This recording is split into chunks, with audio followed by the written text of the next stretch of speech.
Sometimes it's hard to know the right thing to say. See if you recognize this situation. You get news that a friend or a family member is seriously ill. Maybe they're dying of cancer, and you're thinking about visiting them, but you hold back because you're just not sure what to say or how to approach the visit. I think we can all relate to that feeling, just not knowing how it's all going to go. Well, there's been a lot written about this and lots of thought put into some of the approaches that I've read about, from everything from cancer specialists to hospice directors to spiritual care providers. It's obviously a thing that most people struggle with. What if I don't know the right thing to say? From what I've read, the best position to approach this as be yourself. You don't have to be anything other than yourself. Use the words you usually use. Have a conversation the way you usually have a conversation. Be a friend. Don't try to be something that you're not. You know, it's really important to be a good listener. And one of the best ways to be a good listener is to show that you're interested. When you visit, take off your coat, sit down, get comfortable in a chair, be an appropriate distance away, pandemic precautions notwithstanding, but show that you're there to listen and you're there for a while. Physical presence is important. That's important in this day and age to turn off all distractions like cell phones and TVs and anything that might distract you from the moment that you're spending with this loved one. It's a precious moment.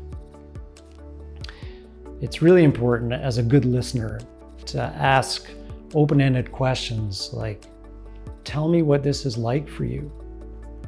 You can say supportive things like, I'm really sorry that you're going through this. I wish this could be another way for you. Tell me what it's like.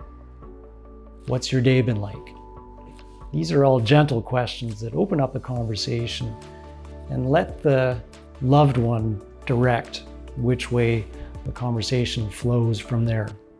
Follow their lead. If they're talking about details of their illness, then you might say, tell me more. If it seems like they don't really want to talk about what's going on from a health perspective, then follow that lead in a different direction. It might be that you and your friend or loved one have shared a connection over the years in something that interests you, whether it's the great outdoors, birding, reading, music, whatever hobby or interest you have. That's a good line of conversation to take them in if they're finished talking about their illness and their situation.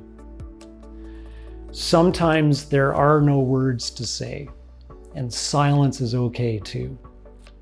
If you pick up cues that they're finished talking about what they've been talking about, then try to get comfortable sitting with the silence. You can still be present, you can still be open and available to listen, but you don't need to fill that empty space with more words. Sometimes it's enough to reach out a hand. Show that you're still there. Hold the foot of their bed. Show them that you're still interested and you're still present, and just sit with the silence. So one of the kindest things you can do is just be present for your loved one. Show you're interested. Don't overthink your words. Try to be as naturally you as you can be. And they will see that you're interested. They will feel your compassion and your friendly presence, and that will do a world of good. So let's all try to get a little bit more comfortable with visiting and sharing and being part of another's experience. Thanks.